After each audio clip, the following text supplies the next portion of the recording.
Apa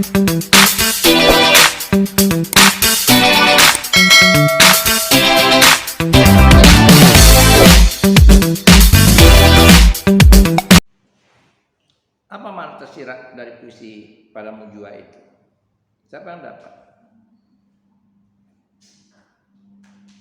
Tadi udah ada tema, ada makna tersurat, ya. Tersurat itu artinya yang dalam setiap lari kita bisa baca. Kalau satu lari nggak dapat, ketemu dia perlu dua lari. Kalau tidak kita temukan dalam satu bait, ya. Itu makna itu artinya amanat itu pesan yang ingin disampaikan. Dan kata aku itu pada Amir Hamzah bisa saja aku kata ganti orang pertama yang dikatakannya dia, aku itu akunya Amir Hamzah, bisa jadi kita artikan secara plural. Karena berlaku secara, kalau Anda berterima dengan apa yang dikatakan Amir Hamzah, berarti berlaku plural. Jamak dia. Habis kikis segala cintaku hilang sudah. Aku itu kan Amir Hamzah, pernyataan Amir Hamzah. Tapi kalau Anda juga begitu sama, Anda menerima dengan amanah itu, berarti berlaku juga bukan pada diri Amir Hamzah. Tapi kalau misalnya ada katakan orang, oh saya sudah habis mabuk aja gitu. Berarti tidak mengakui apa yang dikatakan Amir Hamzah. Di luar dari apa disampaikan Amir Hamzah.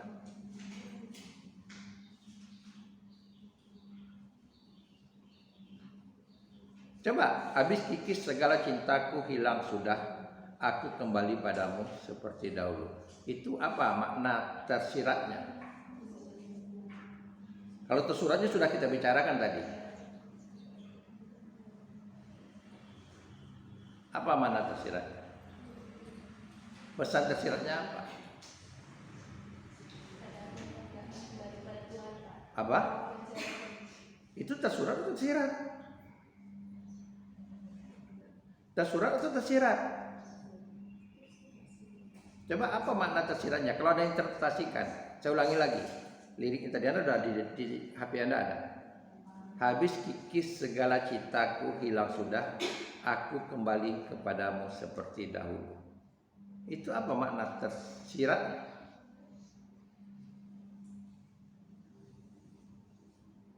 Apa makna tersiratnya? Itu bisa beragam tafsiran. Coba tafsiran pertama apa? Siapa yang menafsirkan?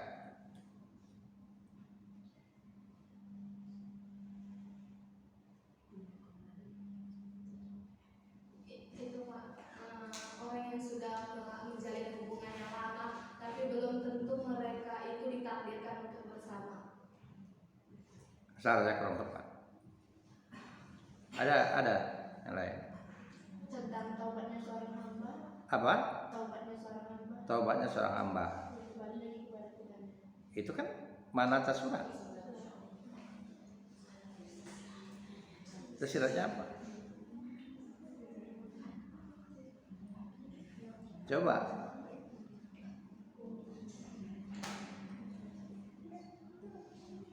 Tersiratnya salah satu tafsiran saya nih, kita boleh berbeda, boleh macam-macam namanya tersirat tadi ya.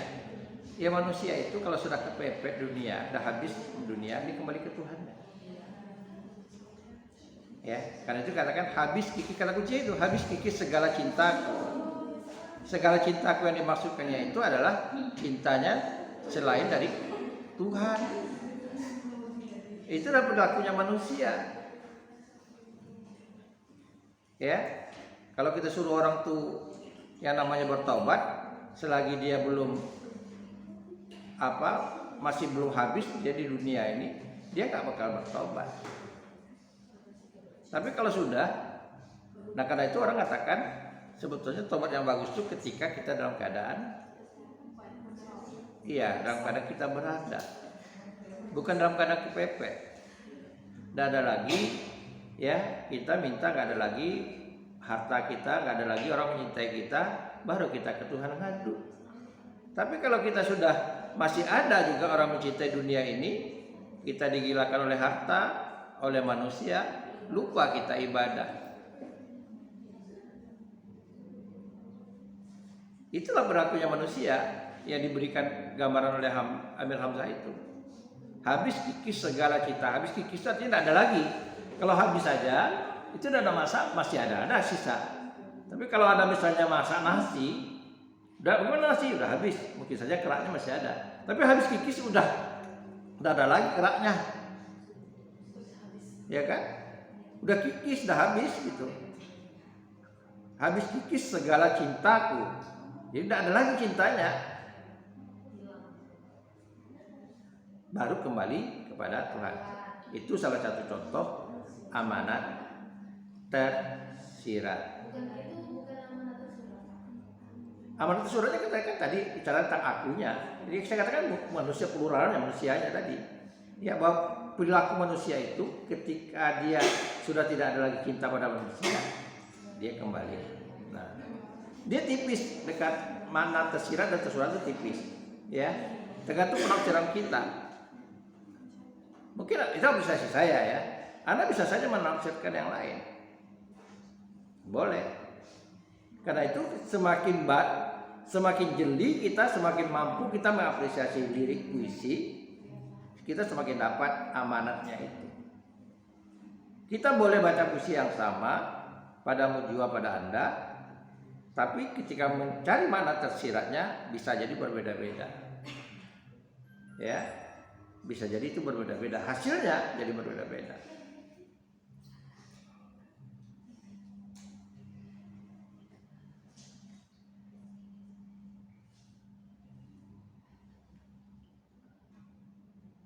Terkadang begini, puisi itu ketika kita resapi, kita rasakan seolah-olah mewakili diri kita.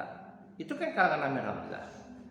Tapi ketika kita baca, satu kekasihku, aku manusia, rindu rasa, rindu rupa. Ya, aku manusia. Anda membacakan itu, Anda juga manusia. Rindu rasa, rindu rupa. Yang namanya rindu bukan hanya rupa saja, rindu rasa juga, ya. Bukan hanya kalau rindu rupa aja, Anda tinggal lihat foto orang tua, lepas rindunya. Tapi kan tidak begitu saja. Mungkin nasihatnya, mungkin sentuhannya, mungkin masakannya. Itu rindu rasa. Tapi kalau rindu rupa, cuma tinggal pajang di foto, udah. Gitu. Saya kalau rindu dengan ibu saya, selalu saya cari makanan yang mirip, tapi tidak pernah saya temukan. Kadang-kadang saya masak.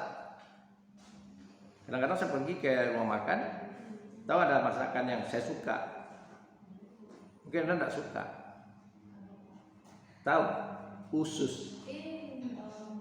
Usus yang diisikan. Tapi saya tidak pernah merasakan isinya itu yang persis seperti yang ibu saya masakan. Tapi kalau selalu di rumah makan itu usus sapi. Kalau ibu saya pakai usus kerbau, beda. Usus sapi dan usus kerbau beda. Usus kerbau itu tebal ya. Satu. Yang kedua, kalau di rumah makan rata-rata dicampur tuh tahu dengan telur, tanpa ada rasanya. Nah, kalau ibu saya itu ada ramuannya, ada campurannya. Itu membuat saya keingat. Walaupun saya kadang-kadang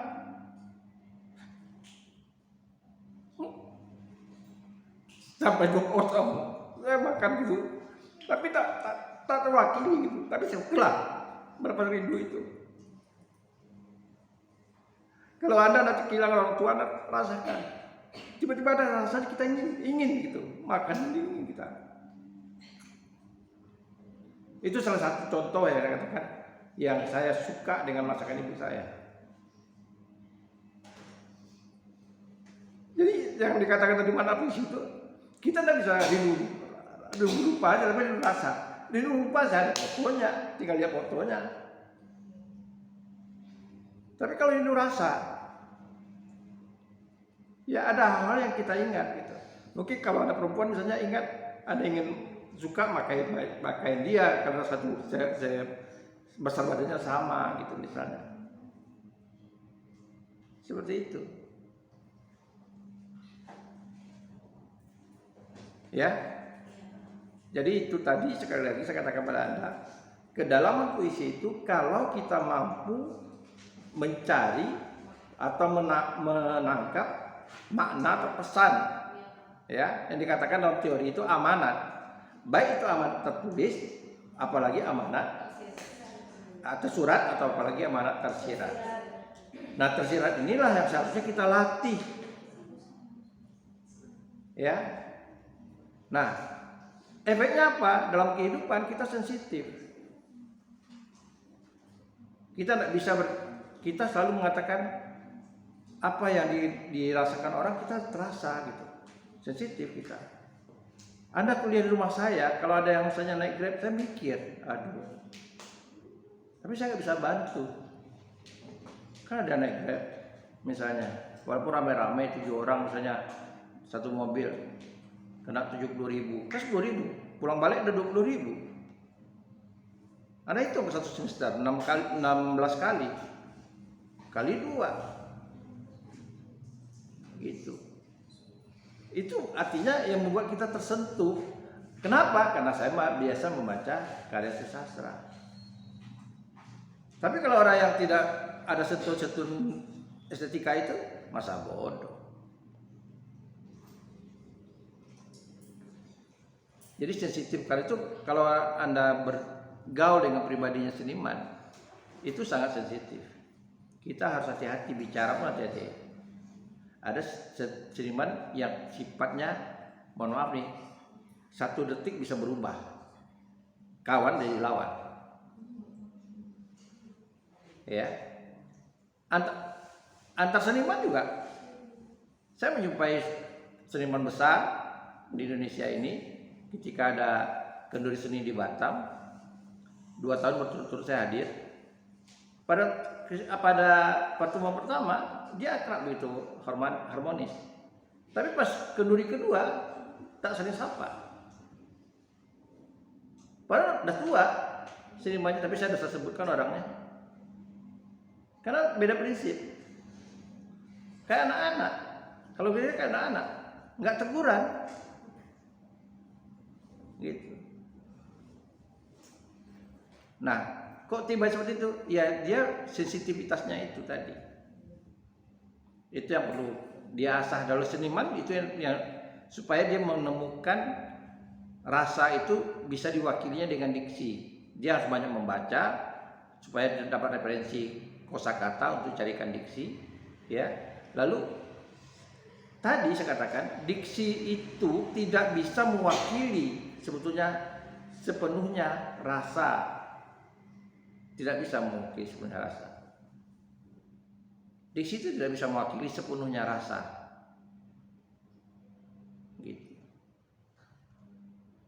Baik, itu langkahnya. Arti sekali lagi saya katakan kepada Anda tinggal latih lagi. Nanti Anda cari bagaimana kiat-kiatnya mencuri. Tapi bisa saja antara satu dan lain itu berbeda-beda.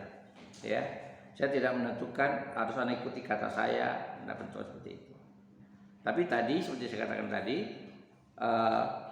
kata Hasanuddin W.S, Anda baca di Teori Apresiasi Puisi bukunya Profesor Hasanuddin W.S, dosen UNP, dia mengatakan begini, kita bisa menafsirkan puisi itu dengan menggunakan kamus. Tapi bukan mengerti kamus, jalan masuknya. Artinya makna konotasi itu biasanya tidak jauh dari makna denotasi. Ada kesamaan sifatnya. Ya, jadi kita cari dulu makna denotasinya di kamus.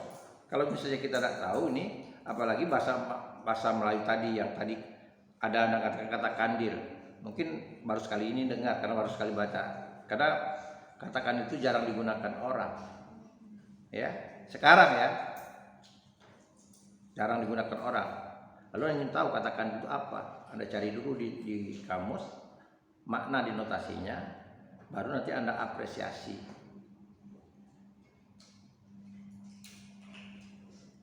Paham?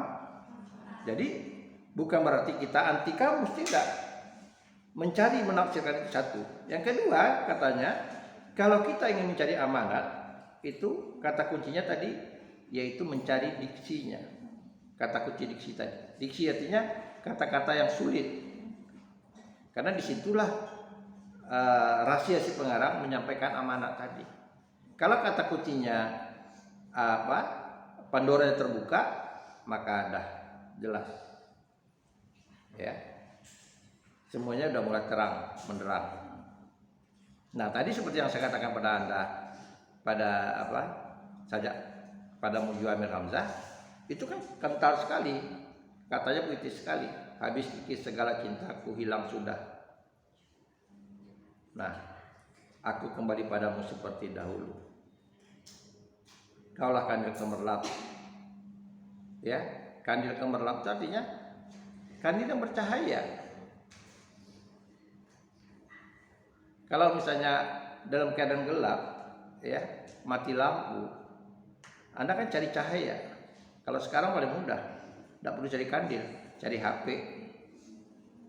Ya minimal HP lah dihidupkan, ya kan? Atau lebih modern lagi, kalau Anda punya listrik, mohon maaf ini bukan promosi, Anda pakai lampu bola CDC. Jika lampu mati, dia hidup. Beberapa rumah saya pakai itu. Jadi kalau kita tidak gelap, selama tidak gelap, ada beberapa di atas juga saya pakai. Tapi itu tadi saya katakan, artinya apa? Harapan orang ketika dalam kegelapan itu ada cahaya, minimal satu cahaya. Kalau Anda berpunya, ini kalau kita kembalikan dalam amanat, kalau Anda berpunya, duit itu nggak ada harganya. Ya, duit receh udah dibuang. Tapi coba kalau nggak ada duit, ya, akhir bulan, ini tanggal 31, pulang-pulang masa cari receh-recehan, kumpul dulu lah, ya, kiriman belum datang, yang kemarinnya kita nggak peduli, baru belanja di supermarket, receh taruh aja di laci, akhir bulan butuh. Nah itu tadi ya kata makna tadi, katakan itu tadi, itu cahaya tadi. Ya, cahaya tadi itu tadi. Kita butuh gitu.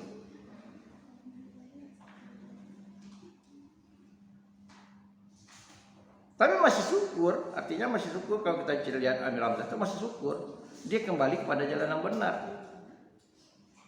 Coba orang yang mau cari jalan yang benar,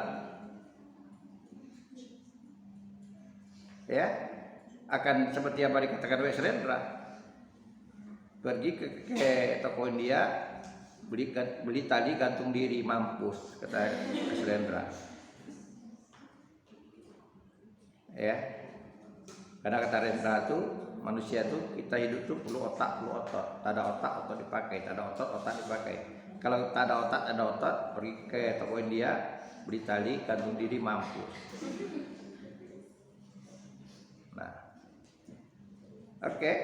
Nah, itu satu. Yang kedua, apa berstatus siratnya lagi? Bahwa dia ya memberikan gambar bahwa kita kalau ada sesuatu itu ya kembali kepada jalan yang benar. Jangan kepada jalan yang sesat. Ya. Ada orang stres. Ya, Anda punya PA. Ada orang stres, tidak ada suntuk. PA tidak dipakai, semua orang tua nggak mau bicara, introvert. Pada teman-teman yang mau bicara, lalu cari jalan sendiri.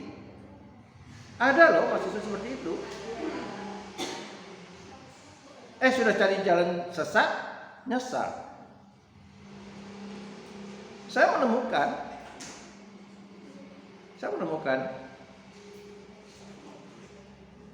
gitu. Dan saya sudah berusaha membantunya. Ya, tapi gagal. Bukti gagal. Bukti kecewa saya nggak mau lagi dihubungi. Nggak mau lagi. Saya berapa kali di WA saya nggak mau. Sebagian dosen tahu. Kalau saya ingin bantu, gitu. Tapi hal-hal yang negatif tidak saya ceritakan ke dosen. Cukup saya yang tahu. Karena itu, Anda kalau ada masalah seperti yang dikatakan Amir Hamzah tadi, itu pembelajaran kita. Anda kembali ke jalan yang benar. Kalau ke manusia, kalau misalnya Anda orangnya humanis, Ya ada carilah orang yang percaya. Kan ada penyair yang humanis, ada penyair yang religius. Ya, contohnya Hamka dengan STA, sama-sama Rominang. Tapi Hamka itu religius, STA itu humanis orangnya.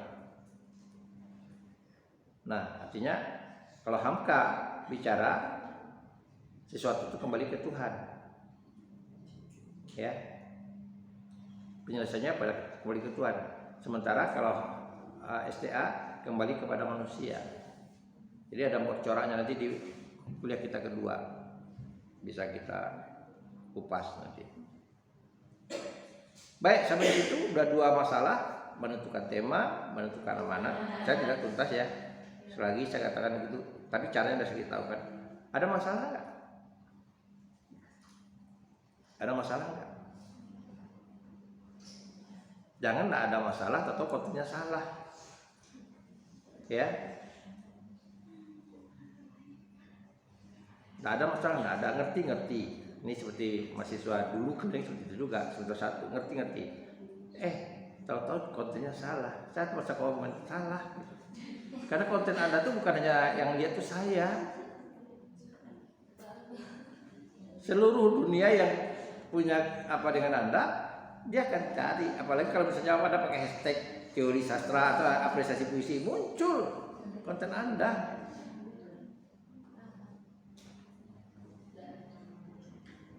Ya, jangan sampai gitu. Inilah sekali lagi berulang-ulang saya katakan, ini udah kuliah kita yang ke-3, tapi sudah mulai merosot dan nonton video saya. Maksudnya seolah-olah saya tuh ingin mengharap apa? Enggak, saya bilang saya nggak bicara mengejar hasil dari YouTube, tidak. Tujuan saya pertama kali buat YouTube itu karena media pembelajaran dan dokumen keluarga aja aktivitas saya. Tapi kalau Anda nonton, Anda boleh tahu pas masuk kuliah tahu dicari. Cuma barangkali kemarin saya menggunakan contohnya Sajak Khairil, mudah. Yang ini ada Amir Hamzah, boleh bingung. Anda udah siap-siap gitu. Nah, ada? Nggak ada?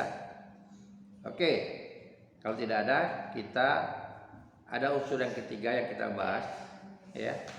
Ini mohon maaf sekali lagi, kita ini harus hemat waktu karena sebetulnya dosen diharap hadir di kampus 9.40. Saya itu bingung tadi cepat-cepat itu kuliah itu begitu. Kita ini ada inspeksi dari internal kampus. Tapi saya tidak mungkin 9.40, nggak mungkin, ya. Ya, saya nanti kontak Pak mengatur. Kalau seandainya masih ada ya saya datang, kalau enggak, nah mungkin saya korbankan kalian. Ya, ada saya pikir-pikir tadi kemarin 7.30, sampainya jam berapa? Lalu istirahat, ada yang nggak sarapan, yakin saya jangankan sarapan, sampai ada yang lupa mandi pagi. Ya, ada yang lupa mandi pagi karena kepepet gitu. Ada yang sampai di jalan nyesal. Kok pakai jilbab ini ya, nggak jilbab yang kemarin tadi ya. Karena keburu-buru, ya, karena keburu-buru. Gitu. Nah, itu yang jadi kadang-kadang pikiran kita nih terlalu rumit ya, pengawasan terlalu rumit. Nah, tapi itu tadi saya buat video ini, orang bisa lihat betul tak saya ngajar, tidak. Orang pun di rumah kira-kira kualitas ngajar saya beda atau gimana, kan begitu. Dan saya tetap saya upload gitu. Baik, kita lanjut ya. Ini sekedar intermezzo Anda dan tidak saya edit. Apa yang saya omongkan tidak saya edit. Tetap saya buat, pasti saya buat. Supaya tahu. Nah, kemudian yang ketiga itu gaya bahasa. Kenapa 3 unsur ini? Karena 3 ini mau di puisi, mau di fiksi, itu unsurnya ada. Tema, amanat, gaya bahasa. Nah, untuk gaya bahasa ini Anda pelajari dulu teori tentang gaya bahasa. Ya. Anda mau pakai teori siapa? Nah, kalau dalam menulis skripsi ini ya ada namanya di bab 2 kalau di skripsi seperti ini itu ada bertumpuk di puisi. Ada bab 2 namanya tinjauan teori. Nah, Anda cari dulu. Bukan satu teori yang langsung dapat, langsung itu aja, tidak. Anda pelajari dulu, Anda yakini dulu. Gaya bahasa itu ada pendapatnya Goreskrap, ya, ada pendapatnya Ramlan, ada Varela, ya, ada Hari Mukti dalam sana, ada Goreskrap, banyak lagi teori ahli-ahli bahasa menggunakan gaya bahasa. Anda cari dulu, dan itu pasti ada perbedaan-perbedaannya. Sekarang untuk buktinya, Anda cari di Google, coba cari gaya bahasa, ya, Anda cari gaya bahasa. Cepat cari.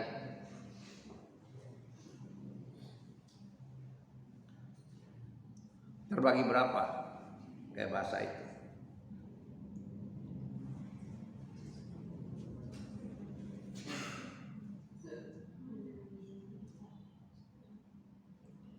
Udah dapat? Udah. Ayo terbagi berapa Pak gaya bahasa itu? Siapa yang mengungkapkan? Apa? Ada 10. Apa saja? Ada simile, personifikasi, sinkoh, metafora, perulangan, anafora, epifora, responsi, inversi, diksi, sama macam. Itu ada 10, ya. Anda tahan dulu. 11, tahan dulu. Saya mau tanya, ya, sarkasme masuk mana? Ada nggak di gaya bahasa itu? Ada nggak di situ? Nggak ada, berarti kan ada kurangnya. Anda cari lagi teori lain. Coba, siapa yang dapat lagi yang lain? Kalau nggak ada, Anda cari di jurnal tentang jenis gaya bahasa.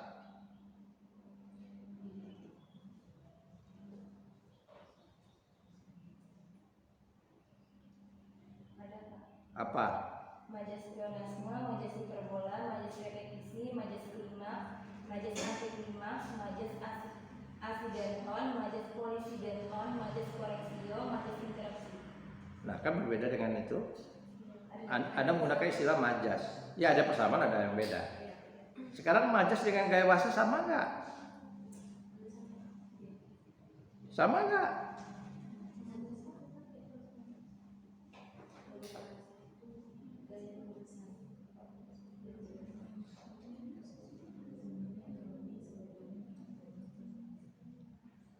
Nah, itu selalu saya tanyakan pada mahasiswa yang seminar proposal.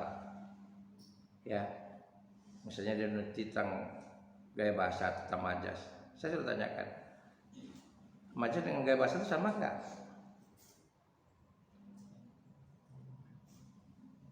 Selalu itu saya tanyakan. Untuk mengetahui aja, paham atau tidak.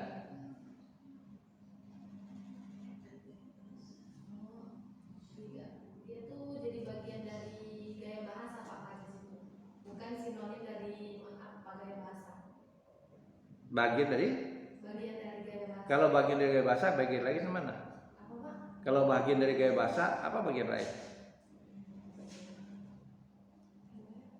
Kalau bagian itu ada bagian lain, Iya. tidak satu dia.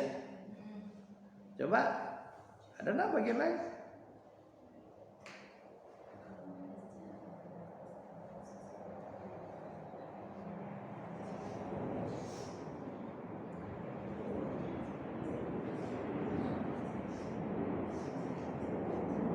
Ada? Ya. Kalau majas cara untuk menuliskan sesuatu yang dalam menyamakan dengan sesuatu yang lain atau kiasan. Ya. Kalau gaya bahasa cara khas dalam menyamakan pikiran perasaan dalam bentuk tulis dan tulisan. Bedanya apa?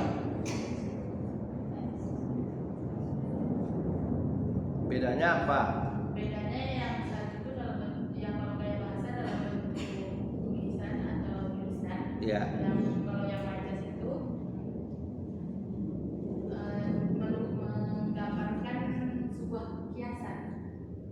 Nah, sebetulnya gaya bahasa itu sama. Ya, itu sama. Karena udah mengatakan melalui kiasan itu udah majas, kata kiasan itu udah majas. Berkias. Ya, itu udah majas. Itu udah cara gaya saya. Misalnya, Anda nih pesolek ya. Malah Anda tidak pesolek. Anda nih pesolek ya. Itu udah kias. Saya menyindir Anda bahwa kamu tidak bersolek misalnya. Itu bentuk apa? Majasnya apa? Sinisme atau sarkasme? Apa? Nah, tinggal ada cari aja. Oke, kembali ke gitu. Jadi sebelum kita menentukan gaya itu, yang pertama kita cari dulu rujukan kita. Teori tentang gaya itu. Pahami dulu satu persatu gaya, ya. Konsepnya itu apa, kemudian jenis-jenisnya apa. Lalu kita cari titik temunya dari teori itu. Mana yang ada? Lalu kita lihat titik pisahnya. Di sini ini gaya ini tidak ada. Nah, lalu Anda berkeyakinan di teori siapa Anda pegang? Ya, bertolak dari teori siapa? Paham? Anda baca Goris Krab, Anda baca Ramlan misalnya, Anda baca Harimurti Ki Laksana misalnya, buku-bukunya tentang gaya bahasa. Lalu Anda lihat ada persamaannya, oh ini ada di sini, dari sini. Jadi kalau boleh, kalau mau mudahnya, kalau secara Anda buat tabel, ya, Anda buat tabel, Anda buat ini ada di sini, ada di sini. Lalu yang tidak ada itu Anda telah, kenapa ini tidak ada? Bisa jadi, ya, yang satu menjabarkan lebih detail, yang satu menyatukan aja. Sama halnya kasusnya dalam jenis kata. Udah belajar fonologi, morfologi kan? Saya coba tanya, siapa yang ngajar morfologi? Pak Mahathir, tanya Pak Mahathir. Pak, menurut tradisional berapa jenis kata? Menurut STA yang orang tradisional berapa jenis kata? Berbeda. Goris Krab berapa jenis kata? Ya, Harimurti Ki Laksana berapa jenis kata? Pernah diajarkan apa Pak? Pernah. Kalau pernah saya tanya, tradisional itu ada berapa jenis kata? Ada berapa? Nah ini satu contoh ya, tapi saya tidak sebagai pengetahuan Anda, begitu cara kita membandingkan. Tradisional itu membagi jenis kata itu 8, STA menjadi 10. Ya, berarti itu aja ada berdua, sama-sama orang STA dia aliran tradisional, tapi dia membagi jadi 10. Berarti ada yang ditambah atau yang dipecahnya, ya kan? Nah, begitu juga dalam gaya bahasa. Anda cari nanti mana kesamaannya, berarti samaannya udah oke. Seperti tadi, seperti kemarin kita bicara tentang unsur intrinsik, puisi dan fiksi. Mana yang ada kesamaannya? Kita ada. Samanya apa? Ada tema, ada gaya, ada amanat. 3 itu ada semuanya. Oke. Lalu di mana letak perbedaannya? Karena saya katakan kemarin, dalam kuliah kemarin, kalau kita bicara unsur intrinsik antara prosa fiksi dengan puisi, dia berarsir, ya, dia berpotongan. Ada yang sama, gitu. Jadi kita tidak bisa juga memegang yang mutlak. Satu, yang kedua, unsur itu berlaku umum, bukan spesifik. Anda cari nanti unsur intrinsik puisi, tidak ada temukan itu yang namanya sampiran. Yang ada temukan tuh ketika bicara tentang unsur intrinsik pantun, karena itu berlaku hanya pada pantun. Gitu. Paham? Jadi Anda cari dulu, nanti Anda pahami dulu, baru kita bisa mencari. Sekarang saya mau tanya, gaya bahasa itu dari diksinya atau dari larinya atau dari mana Anda menjumpai? Iya. Dari yang sumber yang saya baca Pak, Iya. terdapat 3 pakar. pertama, menurut Zainuddin, gaya bahasa itu terdiri dari 3 macam. Iya. Yang pertama dari gaya bahasa perbandingan, gaya bahasa sindiran, dan juga gaya bahasa dan ungkapan yang sering digunakan sehari-hari. Sedangkan menurut Graf, dia membagi gaya bahasa dibedakan berdasarkan titik tolak yang digunakan. Iya.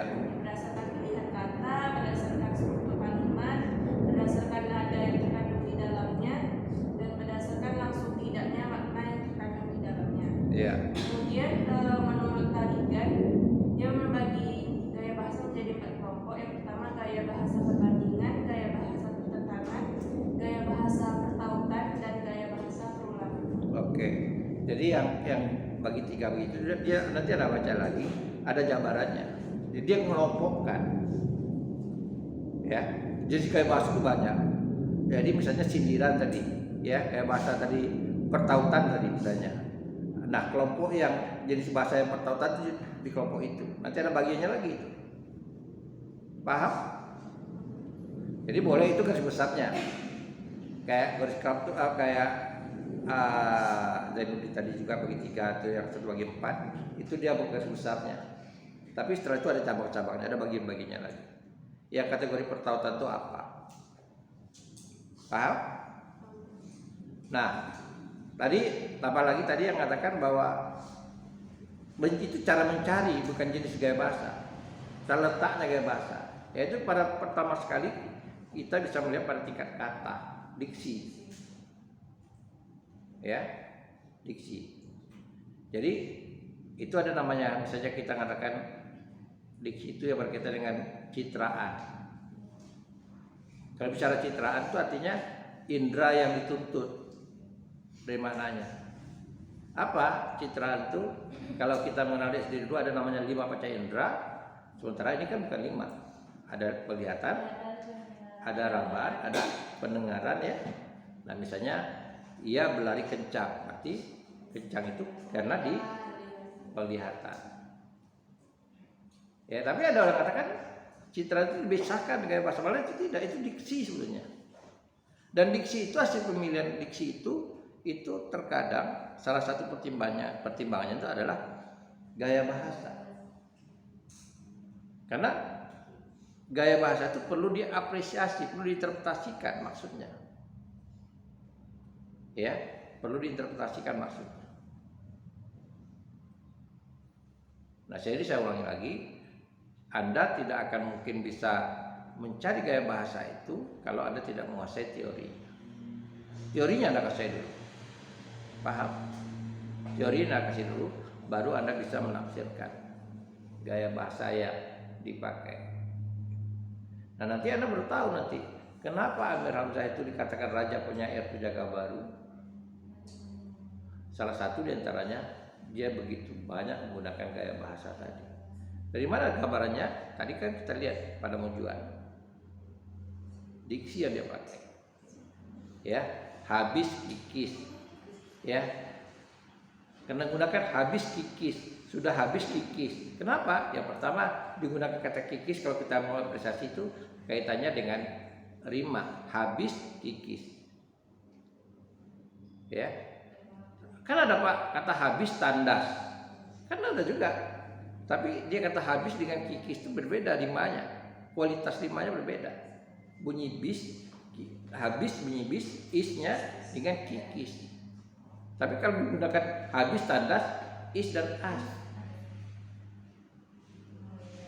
Iya kan berbeda. Nah, contohnya itu. Jadi banyak hal yang bisa kita pertimbangkan nanti. Kenapa misalnya kita nanti lari ke pembahasan diksi, kita tinggal menjeli melihatnya. Kenapa? Karena ini ada kaitan dengan gaya bahasa. Nah, sekali lagi saya jelaskan pada Anda bahwa unsur intrinsik itu dalam teori kita pisah-pisahkan, ada tema, ada makna, tapi sebetulnya dalam sebuah karya menjadi satu kesatuan. Ya, orang memilih diksi itu berkaitan dengan gaya bahasa, ada kaitannya dengan pertimbangan rima, ada kaitannya pertimbangan dengan gaya bahasa, rima dan amanah dan sebagainya. Baik, sampai di situ. Ada yang mau tanya? Ada yang mau tanya? Silahkan. Ada yang mau ditanyakan? Udah paham? Udah jelas? Pembahasan kita? Udah jelas? Nah, jadi sekali lagi saya katakan kepada Anda, jangan untuk udah jelas. Jelasnya Anda itu saya melihat dari tugas Anda. Ya. Jangan, Pak, saya udah buat tugas, Pak, saya udah aktif di kampus, Pak, tapi kok nilai saya, nah kesalahannya pada tugas Anda mungkin, ya, karena banyak komponen yang saya harus lihat. Salah satu di caranya itu kebenaran. Saya ingatkan lagi, tanda Anda mengerti, Anda jelaskan langkah-langkah. Saya tidak menentukan, misalnya langkah-langkah menentukan. Anda cari sendiri langkah-langkah menentukan tema, lalu Anda praktekkan dengan sebuah karya. Begitu juga langkah-langkah mencari amanat. Tema itu apa, Anda katakan, Anda pahami dulu. Supaya apa? Tugas Anda ini bisa Anda jadikan media pembelajaran Anda nanti. Kalau misalnya Anda mengajar, Anda PPL, Anda disuruh masuk kelas, pas kebetulan subtema apanya, KD-nya itu, Anda tinggal cari, ada tugas nih, saya udah buat dulu. Ya. Jadi benar yang benar buat tugasnya. Tapi kalau salah, Anda kamu harus yang salah. Paham? Jadi saya ulangi lagi. Ada misal tema, apa itu tema? Banyak orang katakan, ada yang katakan tema itu sama dengan topik. Ada juga yang katakan tema itu sama dengan topik. Menurut saya itu berbeda. Topik itu lebih personal. Tema itu yang mau melatar, ya, yang melatarkan itu.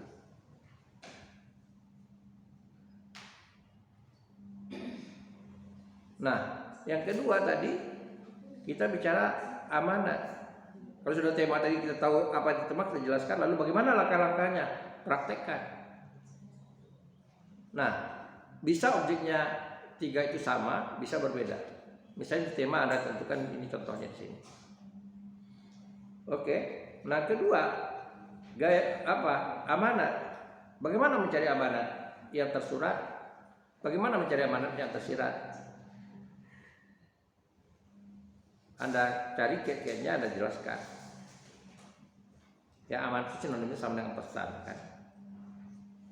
Pikiran, kritik, oleh pengarang yang dimuatnya dalam lari-lari puisinya. Paham? Nah, baru terakhir gaya bahasa. Anda jelaskan gaya bahasa itu. Menurut siapa? Dari siapa? Lalu Anda pakai ini dalam teori sini. Nah, namanya tinjauan teori dulu. Kita mulai dengan tinjauan teori.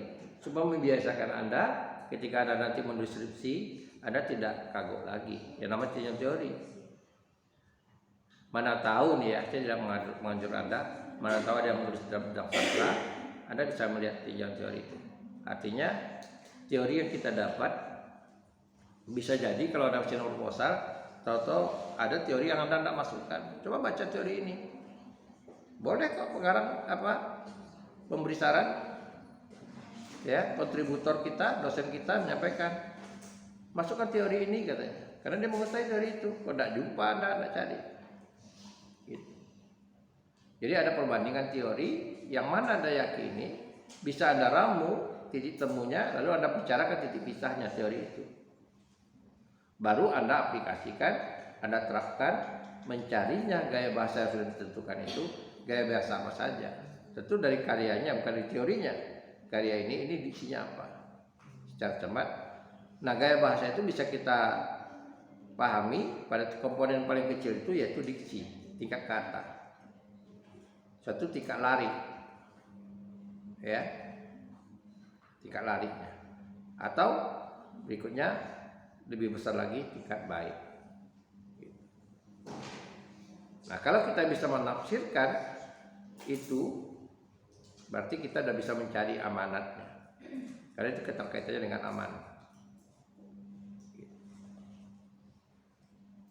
Baik, nggak ada lagi pertanyaan? Oke, baik, terima kasih. Kita istirahat sebentar, nanti kita masuk sesi yang berikutnya. Terima kasih.